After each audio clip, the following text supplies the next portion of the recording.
Bismillahirrahmanirrahim. Assalamualaikum warahmatullahi wabarakatuh. Perkenalkan, saya Faradiba dengan NIM 251103100039. Saya akan memaparkan materi dari kelompok 6, yaitu tentang isu global dan lokal dalam kesehatan mental dan kesehatan mental pasca pandemi COVID-19. Yang pertama, dampak pandemi COVID-19 terhadap kesehatan mental. Pandemi ini tidak hanya menyerang kesehatan fisik, tetapi juga kesehatan mental seseorang.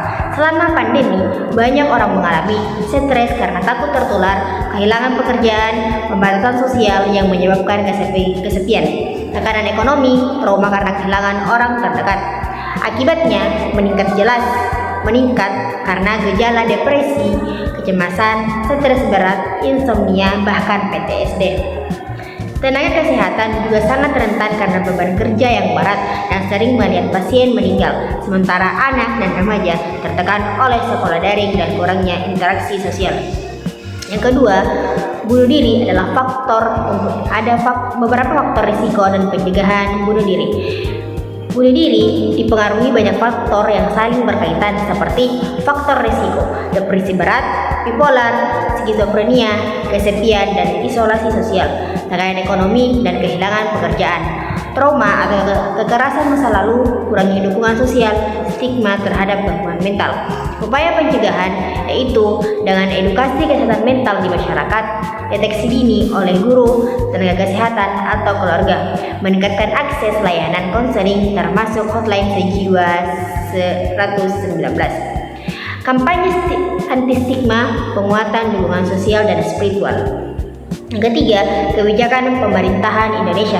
Pemerintah memiliki sejumlah kebijakan untuk menangani kesehatan mental, antara lain: yang pertama, pada Undang-Undang Nomor 18 Tahun 2014 tentang kesehatan jiwa menjadi dasar hukum perlindungan dan pemulihan pasien. Yang kedua, RAN Keswa 2019 hingga 2024 fokus pada promosi kesehatan mental dan penguatan layanan. Yang ketiga, integrasi layanan kesehatan jiwa di puskesmas agar masyarakat mudah mendapatkan bantuan. Dan yang keempat, program sejiwa, yaitu layanan konseling daring selama pandemi.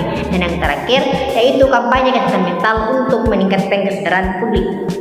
Tantangan dan peluang layanan kesehatan mental.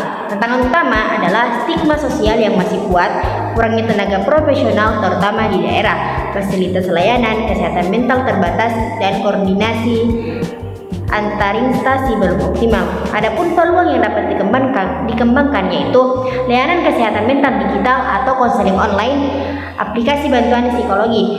Yang kedua, pendidikan kesehatan mental di sekolah dan kampus, kerjasama global untuk riset dan penelitian tenaga kesehatan, peran komunitas dan lembaga dan pemerintah dalam memberikan dukungan sosial. Baik, adapun kesimpulan dari paparan materi saya pada hari ini yaitu pandemi COVID-19 membuat masalah kesehatan mental meningkat dan menunjukkan bahwa kesehatan mental sama pentingnya dengan kesehatan fisik.